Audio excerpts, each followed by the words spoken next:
امام کعبہ شیخ صالح الطالق کو 7 سال کے بعد سعودی حکومت نے جیل سے رہا کر دیا۔ آخر کیا وجہ ہے کہ امام کعبہ، خطیب کعبہ، سعودی عرب کے مختلف شہروں کے قاضی، جن کے پیچھے عبد الرحمن السدیس بھی نماز پڑھا کرتے تھے، ان کو 7 سال کے لیے سعودی حکومت نے جیل میں قید کر دیا؟ یہ واقعہ ہے اگست سال 2018 کا، جب شیخ صالح الطالق نے ایک جمعے کے خطبے میں سعودی حکومت کے ایک ادارے جنرل انٹرٹینمنٹ اتھارٹی پر تنقید کرتے ہوئے کہا کہ سعودی حکومت جو مختلف گانوں کے پروگرام کر رہی ہے، جس کے اندر بے حیائی کی تمام حدیں پار ہو جاتی ہیں، وہ اسلامی ثقافت اور اقدار کے انحراف کے زمرے میں آتی ہیں۔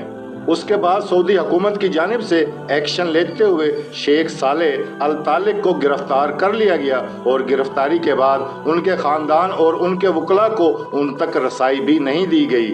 جس وجہ سے ان کے کیس میں قانونی پیچیدگیاں آئیں۔ ان کے اوپر مختلف طرح کے الزامات عائد کیے گئے، جن کی تفصیلات آج کی تاریخ تک بھی سامنے نہیں آ سکیں۔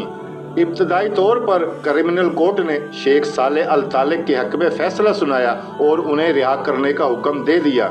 لیکن اس کے بعد کورٹ آف اپیل کے اندر دوبارہ سے یہ کیس ان پر دائر کیا گیا۔ شیخ صالح الطالق کو 2022 میں تقریباً 10 سال کی قید سنا دی گئی، اور اس کے بعد یہ سزا تقریباً 7 سال تک چلتی رہی، اور شیخ صالح الطالق کو حال ہی میں رہا کیا گیا ہے۔ لیکن مختلف رپورٹ کے مطابق یہ رہائی بھی مکمل طور پر رہائی تصور نہیں کی جائے گی، بلکہ اس 7 سال کی جیل کی قید کے بعد اب انہیں ہاؤس اریسٹ کیا جا رہا ہے، یعنی ان کے گھر میں ہی نظر بند کیا جا رہا ہے، اور ان کے پیر میں مبینہ طور پر ایک مشین نصب کی گئی ہے، جس کے ذریعے ان کی گھر کے اندر موجودگی کو یقینی بنانے کا طریقہ اختیار کیا گیا ہے۔ اور یہ نظر بندی کی جو سزا ہے، یہ کتنا عرصہ چلتی ہے، اس حوالے سے ابھی تفصیلات منظر عام پر نہیں آئی۔ شیخ صالح الطالق کا تعلق سمیمی قبیلے سے ہے، اور مختلف انٹرنیشنل NGOز نے اس قید کی مخالفت کی ہے،